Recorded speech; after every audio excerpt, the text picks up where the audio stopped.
defensa, en el Congreso de la República. En los tribunales judiciales sí, pero en el Congreso de la República tiene que tener el abogado un enfoque jurídico y un enfoque político, porque el Congreso es un órgano político. Responsabilidad civil, claro, bueno. Y si pagué doble, soy planillero y pagué doble a una persona, ¿basta con que devuelva el dinero? No. Si es que quieren, me pueden entablar una demanda civil por responsabilidad. También me pueden entablar una denuncia penal. También. Lo que pasa es que muy poco lo hacemos en el Perú. Más nos dedicamos a la última, a la responsabilidad administrativa. Pero ahí vamos a diferenciar otra vez. Miren, lo mismo. Disciplinaria y funcional. Disciplinaria, la ley del servicio civil. Y funcional, la Contraloría de la República. ¿Y por qué la Contraloría la llamaba así a su régimen disciplinario, digamos, ¿no? O a su régimen sancionador específico? Tiene muchas razones para ello. Porque la Contraloría sanciona a todos los que hacen servicio público. No solamente a los que tenemos relación especial de sujeción. Y además tiene prevalencia sobre nosotros. Luego lo vamos a ver. Pero lo primero que quiero que me entiendan es que una cosa es el proceso sancionador y otra cosa es el proceso disciplinario. A ver, preguntas. ¿Cuál es la diferencia entre el sancionador y el disciplinario? El sancionador es para todos. ¿Y el disciplinario? Para nosotros que tenemos una relación de financiación. Muy bien, hasta ahora 19, falta un punto para el 20. La siguiente. Acá viene, ya estamos entrando a la defensa que van a hacer ustedes cuando los denuncien o los procesen. Hoy en día el Estado ha dado un cambio de visión en el proceso sancionador y en el proceso disciplinario. Y ambos les ha hecho el mismo esquema, el que lo tienen ahí. Antes nunca fue así. Esto es nuevo, es reciente, de los últimos años. ¿Y cuál es el cambio? Ese. Órgano instructor o fase instructora o instructiva. Órgano sancionador o fase sancionadora. Es decir, hoy en día está de moda, ¿no? Han copiado de un modelo extranjero y dice así: uno instruye y otro sanciona. Uno instruye y otro sanciona. La Contraloría, ¿cómo hace sus procesos? Así. Tiene un órgano instructor y tiene otro órgano sancionador. La ley del servicio civil, ¿cómo procesa? Así. Tiene un órgano instructor y tiene un órgano sancionador. Hoy en día todo es así. La ley del procedimiento administrativo general también dice lo mismo: órgano instructor y órgano sancionador. La gran pregunta es: ¿eso será mejor o será peor? Eso queda a criterio de cada uno de ustedes. Cuando la Contraloría General de la República presentó su proyecto de ley para que tenga facultad sancionadora, hubo un gran debate y una gran discusión respecto a si estábamos evolucionando o involucionando. Les explico en un minuto. En los procesos penales, el error más grave del sistema acusatorio que nos regía antes, no, el sistema hoy en día es acusatorio garantista, el otro era inquisitivo, el anterior. ¿Cuál era el error más grande? Que el fiscal, que tenía que velar por la legalidad, ¿no? Acusaba siempre. O sea, no era imparcial. Entonces se cambió el proceso penal totalmente. Hoy en día el juez es un árbitro nada más. Es un árbitro, o sea, el procesado entra en conflicto o en controversia jurídica con el fiscal y el juez es un árbitro, ya no participa en la pelea, solamente decide dependiendo de lo que haga cada uno de ellos. Es un árbitro que está fuera de ellos. La pelea es entre el fiscal que defiende la legalidad y el procesado con su abogado, y el juez solamente resuelve, no interviene, no participa. Antes intervenía, participaba como parte, hoy en día ya no, justamente para preservar el principio de imparcialidad. La Contraloría rompe ese principio que era un avance del derecho penal y dice: yo proceso y yo sanciono. ¿Y por qué hizo eso? Porque hizo una encuesta a nivel de la Contraloría y se percató que todos los informes de control donde ellos establecían responsabilidad Cuando lo pasaban a la entidad para que la entidad procese, no prosperaba. Entonces dijo, me están sacando la vuelta, mejor saco mi ley y yo mismo me encargo de que lo que instruye un órgano de mi entidad, el otro órgano de mi propia entidad también lo sancione. Y se aprobó la ley. Yo estuve en ese proceso, yo participé, yo me opuse a la aprobación de esta ley, pero al final se aprobó y así funciona ahora. Y a partir de ahí, o más o menos de esa época, todo cambió, todos los procesos disciplinarios tienen esa estructura: investigación preliminar, fase instructiva, fase sancionadora. Así es ahora todo. Ahora sí a la siguiente. Diferencias. ¿Qué significa PAS? Proceso administrativo sancional. ¿Y qué significa PAD? Proceso administrativo disciplinario. Ya, ahora sí van a entender la diferencia. Miren, el disciplinario está la ley civil, su reglamento y sus directivas. El sancionador está la ley de la Contraloría, la 29/22, su reglamento y sus directivas. ¿Desde cuándo entra en vigencia? La ley civil, el PAD, 14 de septiembre de 2014. El proceso sancionador de la Contraloría, el 6 de abril de 2011. ¿Cuál fue antes? La Contraloría. Por eso les decía que una vez que esto hizo la Contraloría, se estandarizó ya para todos los procesos ese esquema. ¿Qué más? En el proceso disciplinario, ¿quién es el órgano instructor? El jefe inmediato. Dios mío, estoy llorando el ser querido, como decía Vallejo, ¿no?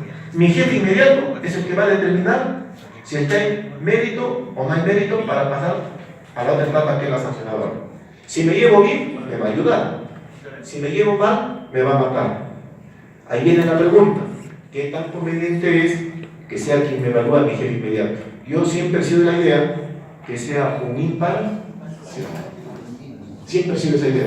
Pero hay quienes sostienen lo contrario, que tu jefe inmediato es quien te conoce, quien sabe de tu trabajo, etc. ¿Y quién debe ser? Yo no, yo sostengo lo contrario. Yo sostengo y propugno que quien debe evaluar debe ser un imparcial, y que por ser el jefe inmediato es el error histórico que no da pase a la gran reforma, porque se vuelve el acto en político o en arbitrario. Muy bien. ¿Y en la Contraloría? ¿Quién instruye? La Contraloría. ¿Y quién sanciona? La Contraloría. ¿En virtud a la ley que sacó? Listo. En nosotros, ¿quién sanciona? Otro. También de la entidad, pero otro. Normalmente el que sanciona es Recursos Humanos o el titular de la entidad. Normalmente. ¿Qué más? Las instancias. Si es que me sancionaron, yo apelo, ¿a dónde se va? Al Tribunal del Servicio Civil.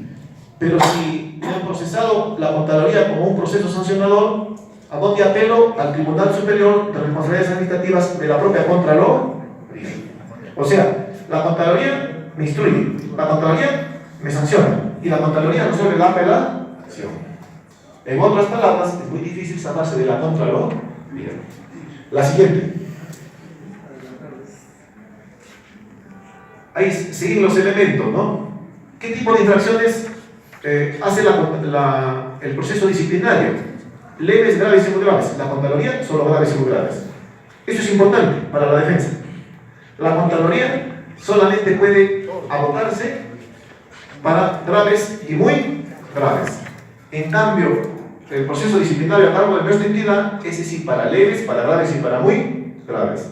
Y ya se ha salvado a muchos diciéndole a la Contraloría: has calificado mal, no tiene la naturaleza de grave, no hay afectación al tesoro público, no hay afectación al servicio público. Decláralo como leve para que la propia entidad lo procese. Esa es una primera cosa que tenemos que medituar al tratar de asumir la defensa de algunos de nuestros trabajadores. ¿Qué más? ¿A quiénes se aplica? Ahí está. El PAD a los servidores públicos, ¿no? Que mantienen vínculo con la entidad. O sea, mi empleador es la entidad. En cambio, el sancionador, a todos, servidor o funcionario público que, independientemente del régimen laboral en que se encuentra, mantiene vínculo laboral, contractual o relación de cualquier naturaleza con la entidad donde ejerce función pública. Por eso se llama proceso sancional de la Contraloría.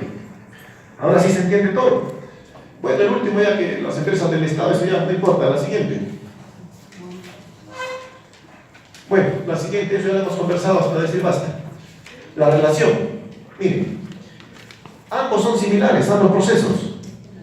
En el caso de En el caso del proceso disciplinario, hay un informe de precalificación que lo hace la Secretaría Técnica. En el caso del proceso sancionador de la Contraloría, hay un informe de control. Y luego, en el caso del proceso disciplinario, da un inicio, y en el otro también a distinta área, ¿no? Por ejemplo, en el proceso disciplinario lo inicia el instructor, que es el jefe inmediato. En el proceso sancionador de la Contraloría, ellos tienen su propio órgano instructor, que generalmente está en Chiclayo. Para todos los del norte, el órgano instructor está en Chiclayo. Ahí está la sede. Ellos hacen toda la indagación. ¿Qué más? La siguiente. Uy, acá sí se van a asustar. Pero es la verdad. Muy pocos quizás lo sepan, pero es la verdad. Así funciona el Estado. Principio de prevalencia de la competencia. Dice la Contraloría: el inicio del procedimiento sancionador por responsabilidad administrativa funcional a cargo de la Contraloría determina el impedimento para que las entidades inicien procedimientos para el deslinde de responsabilidades por los mismos hechos, que son materia de observación en los informes, cualquiera sea la naturaleza y fundamento de dichos procedimientos. Artículo 5 de su reglamento de infracciones, aprobado por decreto supremo. Bueno, ahí está todo. O sea, cuando la Contraloría asume competencia, porque cree que el hecho es grave o muy grave, le manda un documento a la entidad y le dice: tu entidad, tu UGEL, tu Dirección Regional de Educación, quítate a un costadito, ponte a un costado, que yo, Contraloría, me encargo de este fulano. Y ya nadie puede abocarse más que la propia Contraloría. Eso se llama el principio de prevalencia, que está en esa ley, en esa norma y en ese artículo. Así es. Quizás en la defensa de alguno de nosotros tendríamos que decirle: Contraloría, te equivocas, no es grave, es leve, te estás confundiendo, no hay afectación al servicio público, en fin, ya es una cuestión de defensa. Pero si no logramos hacer eso, ya lo jaló la Contraloría, ya la cosa se nos empieza a complicar. ¿Qué más dice por acá? En los casos en que la presunta comisión de una falta se derive de un informe de control, ¿no? De un informe de control, las autoridades del proceso disciplinario son competentes en tanto la Contraloría no notifique la resolución que determina el inicio del procedimiento sancionador a cargo de ellos, ¿no? Ahí están las normas, todo. Claro, lo que les acabo de decir, ya cuando la Contraloría notifica que él lo va a asumir ese caso porque es grave o muy grave, chao entidad. Principio de prevalencia de la Contraloría. ¿Por qué? Porque es un órgano constitucionalmente autónomo. Pero ¿y cómo demostrarle que es ley? Ese es un trabajo que no es fácil, pero sí se puede. Alguna vez se ha logrado. No es fácil. No es fácil. Por ejemplo, ¿no?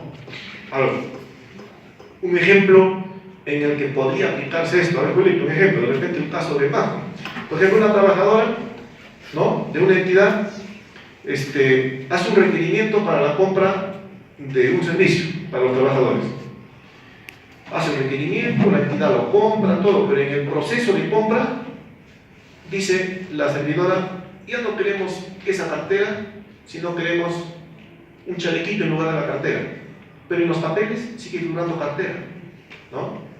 Entonces la Contraloría lo detecta y les ha sacado la mugre a todos. O sea, les ha aperturado un proceso, lo ha calificado como grave, como muy grave, etc. Entonces, ¿qué se podría alegar ahí en su momento, ¿no? Al momento? O después, ¿no? Pero hay que empezar a decirle a la Contraloría: es verdad que he cometido falta, porque yo he comprado una cosa y lo he cambiado por otra. Es verdad, eso es incuestionable. Pero el precio no está sobrevalorado. Fue por acuerdo. Estoy haciendo una cosa ideal, ¿no? Fue por acuerdo de los trabajadores, no hay afectación al tesoro público, porque al final todos han recibido, todos sus bienes los han recibido con normalidad. Claro que en lugar de una cosa le dimos otra, porque en el proceso de compra ellos cambiaron de opinión y optaron en lugar de cartera por un saquito, les pareció mejor. Que quizás no cambiamos los documentos de compra para regularizarlo, está bien, acepto, pero no hay afectación grave al tesoro público de la adecuada prestación del servicio. Cosas diferentes que la contabilidad te crea, ¿no? Pero al menos ya empieza la alegación y el argumento de defensa, ¿no? Para quitarle competencia a la Contraloría y la Contraloría acepte que no es grave y que lo regrese para que lo procese la propia entidad. Si se logra eso, prácticamente ya lo salvamos al cliente, ¿no? O al servidor o al compañero de trabajo. Pero la contabilidad no es fácil de engañar, es bien duro. Pero ahí tenemos ya una primera opción, ¿no? La siguiente. Ahí se van a asustar más. Cuando les hablo de la contabilidad, tengan bastante cuidado y lean con bastante paciencia. Mira lo que dice. Acuerdo plenario del 2003, el non bis in idem. Dice, existe una diferencia respecto a la identidad de fundamento de dicho principio entre la responsabilidad disciplinaria y la responsabilidad funcional. Por tanto, en los casos en que concurra una responsabilidad disciplinaria y una funcional con identidad de sujetos y en los hechos, no opera el principio de non bis in idem. Miren lo que dice la autoridad. Dios mío, otra vez Vallejo, ¿no? En palabras simples, lo que es, a ver, quizás ustedes no saben lo que es el non bis in idem. El non bis in idem significa no dos veces por la misma cosa y exige tres requisitos: identidad de sujetos, identidad de hechos e identidad de fundamento. Lo que la contaduría está diciendo es que si a ti tu entidad te procesa por un hecho con las mismas personas y por esos mismos hechos y con las mismas personas la contaduría también te está procesando, dice que ahí no aplica el non bis in idem. ¿Por qué? Porque el fundamento por el que sanciona la contaduría, dice ese acuerdo, es diferente al fundamento por el que sanciona tu propia entidad. Y te sancionarían dos veces, una por tu entidad y otra por la Contraloría, por los mismos hechos y por las mismas personas, bajo el argumento de este acuerdo plenario que el fundamento de la sanción de la Contraloría es diferente al fundamento de la sanción de tu propia entidad, porque uno es disciplinario y el otro es sancionador. Uno es, tiene una finalidad preventiva y el otro tiene una finalidad sancionadora. Así lo dice el acuerdo, no lo he hecho yo, así lo dice, cuidado. Que los jueces le hagan caso a este acuerdo plenario es otra cosa, pero a nivel administrativo así funciona. El siguiente,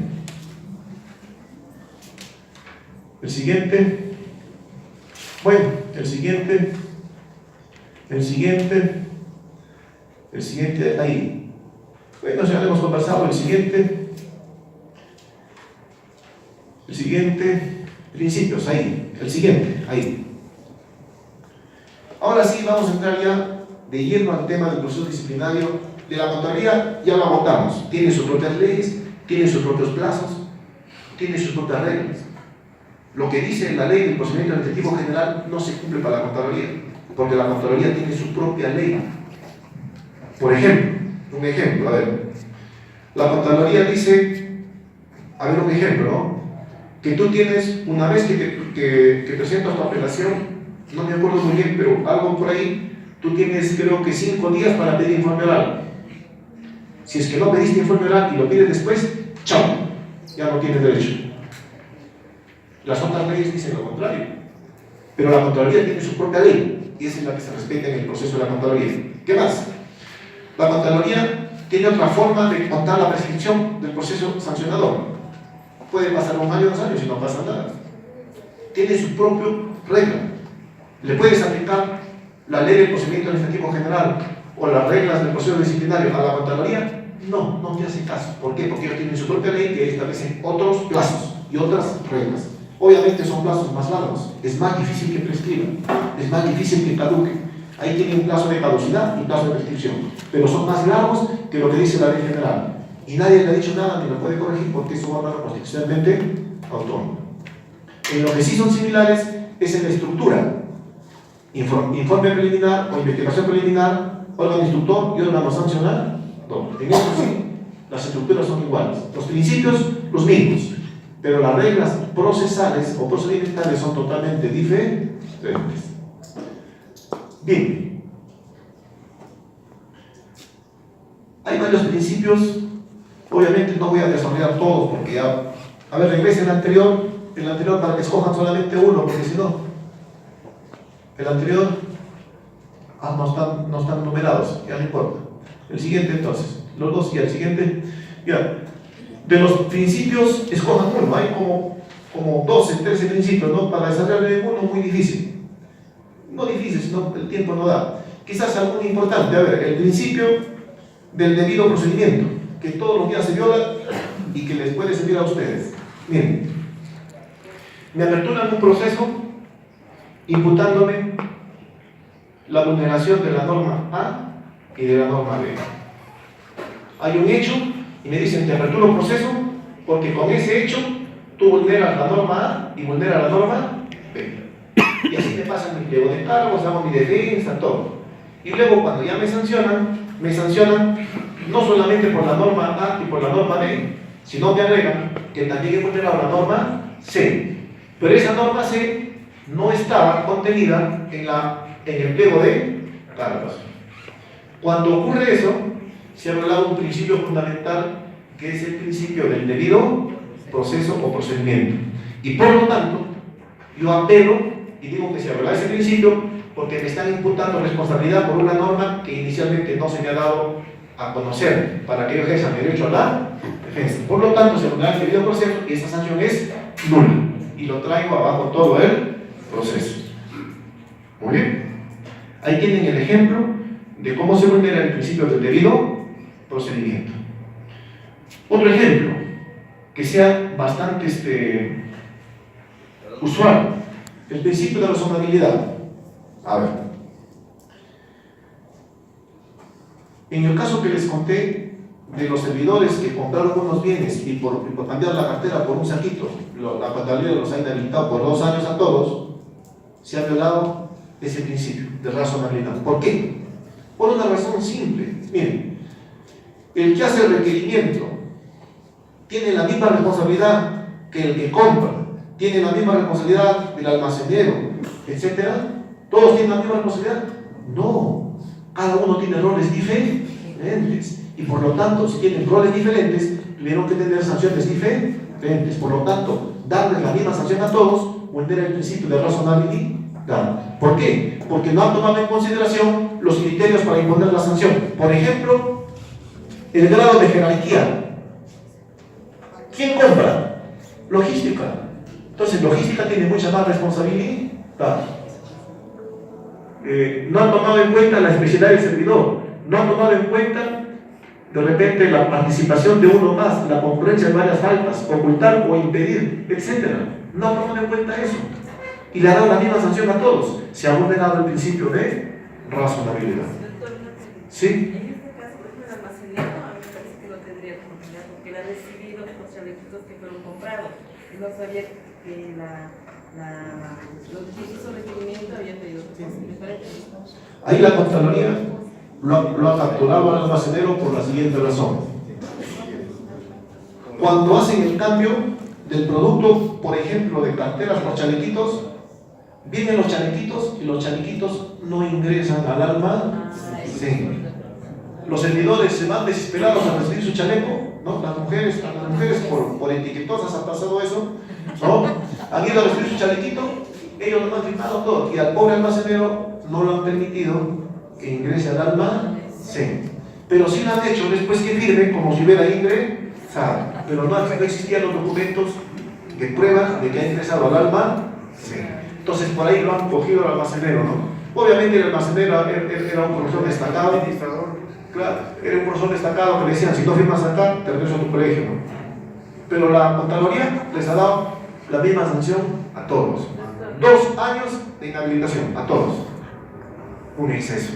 ¿O qué hubiera pasado si hubieran ingresado los sacos al almacenero? ¿Qué responsabilidad tendría? Ya no, nada. Él debió, si yo fuera almacenero, ¿qué hubiera hecho? Primero tengo que firmar la factura, ¿no? Y si es que no coincide, yo como almacenero tengo que hacer un documento y decirle, oiga, no coincide, le devuelvo, no puede entrar porque no coincide, corrija usted, ¿no? Esa es la función del almacenero, no lo hizo, o sea, sí ha sido negligente, ¿no? A ver, pasamos a la siguiente, vamos a tomar algún otro, allá, tipicidad. Acá sí les va a servir bastante, escuchen, yo sé que se cansan, pero les va a servir. Tipicidad. Se pueden salvar de ser despedidos, de ser sancionados por conocer bien este principio, ¿no? Lo leemos en voz alta para que lo entiendan. Dice así: solo constituyen conductas sancionables las infracciones previstas expresamente en normas con rango de ley, mediante su tipificación como tales, sin admitir interpretación extensiva o análoga. Un ejemplo, cuando sale la ley civil, decía que era falta la prevaricación, decía, así decía, falta administrativa, la prevaricación, así decía. Entonces, un abogado inteligente, ¿no? Bueno, que hizo la demanda de inconstitucionalidad, pero que un colegio de abogados, dentro de las demandas de inconstitucionalidad, le dijo que eso era inconstitucional, porque era una expresión que no definía bien a qué cosa se refería y que se repetía con un delito penal de prevaricato que cometen los jueces cuando hacen tal o cual cosa, ¿no? Entonces el Tribunal Constitucional les ha dado la razón y les ha dicho, efectivamente, la palabra prevaricación es muy genérica, no determina exactamente qué conducta es la que tipificaría como infracción. Por lo tanto, esa tipificación de falta es inconstitucional. Y ellos, cuando resuelven la acción de inconstitucionalidad, le dan otra redacción que sí se entiende exactamente a qué cosa se refiere.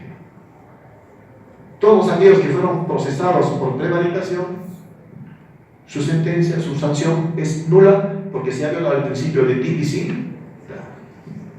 ¿Se dan cuenta? O sea, la tipicidad es determinante cuando te capturan un proceso. Si no cuadran los hechos en el supuesto, si los supuestos fácticos no cuadran en la norma que tipifica la falta, ese proceso tarde o temprano va a ser declarado nulo, ¿no? Y la tipicidad también implica que los hechos que te imputan como comisión de falta tengan su correlato con el presupuesto normativo, porque si no, tampoco tipifica. Por ejemplo, a ver, un ejemplo que estoy ahorita por atender. Un jefe de farmacia hace un requerimiento para la compra de un frigobar, para guardar los medicamentos, y le pone condiciones técnicas, pero que sea autofrost, o sea que no se haga escarcha, que automáticamente ya no se haga hielo, sino solito se descongela, ¿no? Es autofrost. Entonces así pide el requerimiento, logística va, hace el presupuesto, todo compra, y viene en papeles, dice frost, pero en la práctica ha sido el que hace escarcha, ¿no? Y al que hace el requerimiento al jefe de logística le imputan la falta administrativa de sobrevaloración de precios. Entonces la pregunta es, el que hace el requerimiento, o sea el área usuaria, ¿es el que pone los precios? No. El que hace el requerimiento pone las condiciones técnicas. En todo caso deben procesarlo porque sus condiciones técnicas no son las que pidieron. En todo caso deben procesarlo porque pidió condiciones técnicas que no se ajustan al requerimiento de la conservación de los medicamentos, ¿no? Pero jamás lo pueden procesar por algo que no es su función, ¿no? Su función debe ser farmacéutico. Ahí pregúntenle de farmacia. Pero él ha hecho el requerimiento bien hecho. Él no ha sobrevalorado. Su función de él no es poner precios. La función de poner precios es en el área de logística. Pero a él lo han procesado por eso y lo han sancionado 3 días. Por ejemplo, ahí se violado el principio de tipicidad y también el principio de causalidad. Porque le están imputando algo que él no está obligado a hacer, que no es su función. Y los hechos que le imputan no van en relación con sus funciones. Entonces, no aplica ese tipo de falta administrativa para él, por relación al principio de tipicidad y al de causalidad, ¿no? Listo. Proceso nulo. ¿Se acabó? ¿No? ¿Qué más? A ver, otro ejemplo de tipicidad. De repente, Julito, algo de tipicidad. ¿No te acuerdas de los tantos? Tipicidad. A ver, otro ejemplo. Cuando salió la ley de reforma magisterial, pusieron como falta administrativa el abandono de cargo. Falta administrativa, abandono de cargo. Muy bien. Entonces, varios profesores faltaron más de 3 días y les aplicaron la sanción de abandono de cargo. Pero no faltó un abogado inteligente que les dijo: oiga, señores del servir, en la apelación ya no, les dice: ¿y en dónde dice 3 días? Lo que dice es abandono de cargo, ¿no? Inasistencias injustificadas, pero no dice cuántas. ¿De dónde ustedes han sacado 3 días? Es ahora el Ministerio de Educación no le ha quedado más que reconocer que esa figura era atípica, porque era genética, Porque en la norma no decía cuántos días constituyen abandono de cargo. Y tuvo que reunirse todo su equipo de sabios, ¿no?, en el Ministerio de Educación y sacar una modificación normativa y precisar que tenía que ser 3 días. Así es. Y todos los procesos que han tenido cuando no salió esa modificación normativa han caído por violación al principio de tipicidad, porque el tipo de falta administrativa que le imputaban era genérico y no se podía comprender el verdadero contenido de su sentido. ¿Y por qué ellos lo hicieron con 3? Porque la norma anterior decía 3. Sí, pues, esa es la norma anterior. La nueva no me especifica. Por lo tanto, hay una violación al principio de tipicidad. Hay quien le otro ejemplo. ¿Ah? ¿Está bien o no? Ya. Pasamos entonces a otro. Ese ya lo hicimos. Ese ya muy fácil. Ese ya lo explicamos. Y retroactividad, bueno, ya ese no es muy difícil. Otro. Non bis in idem. Ahí sí nos vamos a tener un poquito. Yo sé que no les va a gustar lo que les voy a decir, pero así es. A ver. Y acá sí les voy a contar experiencia, digamos, no mía, no, sino que la he visto en otras personas, ¿no? Y incluso he tenido que participar en la solución del caso. A ver, ustedes me van a responder, pero cada uno su propio criterio, ¿eh? Un docente, se le imputó haber tenido intimidad con una alumna, a un docente. Muy bien. Entonces, va al proceso penal y también al proceso administrativo. Administrativamente demoraron en el proceso, no sabemos por qué razones, y el proceso penal avanzó, y el delito que le imputaban era delito de violación sexual. Cuando ya se resuelve el proceso penal, la sala dice: no hay violación sexual porque ha sido con consentimiento, pero sí ha habido, digamos, el encuentro carnal, si se quiere, ¿no? O sea, la unión de cuerpos, más fácil, para que no se afecten, no se rumoricen ustedes, ¿no? ¿Listo? Más fácil.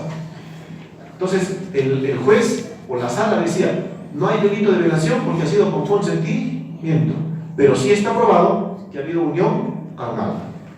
Llega la sentencia a la UGEL, a la Dirección Regional de Educación, y ustedes administrativamente lo sancionan o no. A ver, listo. Respuestas. Ay, bonito, ¿sancionas o no? De hecho existe la sanción porque el profesor ha acumulado con su alumna en un acto que no necesita ser contra natura o con su voluntad, necesita que haya habido esa relación entre ambos, que es ilegal. Y ahí viene